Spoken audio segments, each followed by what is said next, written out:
നമസ്കാരം. കനേഡിയൻ താളുകളിലെ സായാഹ്ന വിശേഷങ്ങളിലേക്ക് എല്ലാ കനേഡിയൻ മലയാളികൾക്കും സ്വാഗതം. അറ്റകുറ്റപ്പണികൾ മൂലം ചെറി ബീച്ചിലേക്കുള്ള പാലം കുറച്ചാഴ്ചത്തേക്ക് അടച്ചിടും.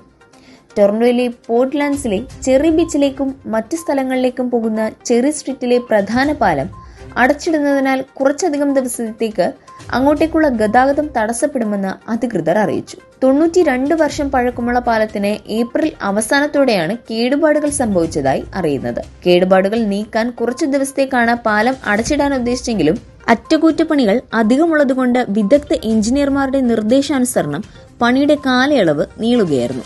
യാത്രക്കാർക്ക് റീഫണ്ട് നൽകേണ്ടതില്ല എന്ന് റെഗുലേറ്റർ. COVID-19 ആദ്യ മാസങ്ങളിൽ പാൻഡമിക് സമയത്ത് ലക്ഷക്കണക്കിന് ഫ്ലൈറ്റുകൾ റദ്ദാക്കിയതിനു ശേഷം എയർലൈനുകൾ യാത്രക്കാർക്ക് റീഫണ്ട് നൽകിയിട്ടുണ്ടോ എന്നതിനെക്കുറിച്ചുള്ള തർക്കം 4 വർഷത്തിന് ശേഷം കൂടുതൽ വഷളായിക്കൊണ്ടിരിക്കുകയാണ്. റദ്ദാക്കിയ വിമാനങ്ങളും വെട്ടിക്കുറച്ച സ്കെഡ്യൂളുകളും യാത്രക്കാർക്ക് ട്രാവൽ ക്രെഡിറ്റ് നൽകാൻ മിക്ക കാരിയറുകളെയും പ്രേരിപ്പിച്ചു. കാനേഡിയൻ ട്രാൻസ്പോർട്ടേഷൻ ഏജൻസിയുടെ 2020 മാർച്ചിലെ പ്രസ്താവനയിൽ ഉപഭോക്താക്കൾക്ക് പണം തിരികെ നൽകാൻ തങ്ങൾ ബാധ്യസ്ഥരല്ലെന്ന് എയർലൈൻസ് അവകാശപ്പെട്ടു. ഗാസയിൽ കൊല്ലപ്പെട്ട സ്ത്രീകളുടെയും കുട്ടികളുടെയും കണക്ക് UN പകുതിയായി കുറച്ചു. ഗാസ മുനമ്പിൽ നടന്നുകൊണ്ടിരിക്കുന്ന യുദ്ധത്തിൽ UN ഫലസ്തീനികളുടെ മരണസംഖ്യ ഗണ്യമായി കുറച്ചു. മുമ്പ് കൊല്ലപ്പെട്ടതായി റിപ്പോർട്ട് ചെയ്യപ്പെട്ട സ്ത്രീകളുടെയും കുട്ടികളുടെയും എണ്ണം യഥാർത്ഥ കണക്കിൽ നിന്ന് പകുതിയായി കുറച്ചിരിക്കുകയാണിപ്പോൾ UN. 9500-ലധികം സ്ത്രീകളും 14,500 കുട്ടികളും മെയ് 6 കൊല്ലപ്പെട്ടതായി UN office for the coordination of humanitarian affairs report ചെയ്തപ്പോൾ 2 ദിവസത്തിന് ശേഷം ആ സംഖ്യ ഗണ്യമായി കുറഞ്ഞു.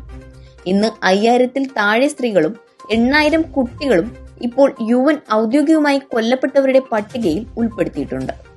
ഓന്റിലെ ഡൺവില്ലിലെ ഗ്രാൻഡ് നദിയിൽ നിന്ന് കണ്ടെത്തിയ പിഞ്ചുകുഞ്ഞിന്റെ 3D ചിത്രങ്ങൾ പോലീസ് പുറത്തുവിട്ടു. കുട്ടിയുടെ ഐഡന്റിറ്റിയിലേക്ക് നയിക്കുന്ന വിവരങ്ങൾ നൽകുന്ന ഏതൊരാൾക്കും ഓന്റാരിയോ സർക്കാർ പ്രഖ്യാപിച്ച $500 പാരിതോഷികത്തിന്റെ വാർത്തയ്ക്കൊപ്പമാണ് ഓന്റാരിയോ പ്രൊവിൻഷ്യൽ പോലീസ് തിങ്കളാഴ്ച ചിത്രങ്ങൾ പുറത്തുവിട്ടത്.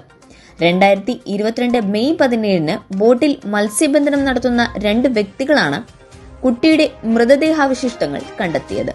മരണസമയത്ത് 5.5 മാസത്തിനും 3 വയസ്സിനും ഇടയിൽ പ്രായമുള്ള ഒരു പെൺകുഞ്ഞിന്റെ മുഖമാണ് മുഖചിത്രമെന്ന് പോലീസ് പറഞ്ഞു. കുട്ടിയെ സംബന്ധിച്ച വിവരങ്ങൾ അറിയുന്നവർ പോലീസിന്റെ ടിപ്പ് ലൈൻ നമ്പറായ 1844-677-9400 എന്ന നമ്പറിലും അല്ലെങ്കിൽ ക്രൈം സ്റ്റോപ്പർമാരെയും ബന്ധപ്പെടാം. അപ്പോൾ ഇന്നത്തെ കനേഡിയൻ സായാഹ്ന വിശേഷങ്ങൾ ഇവിടെ അവസാനിക്കുന്നു.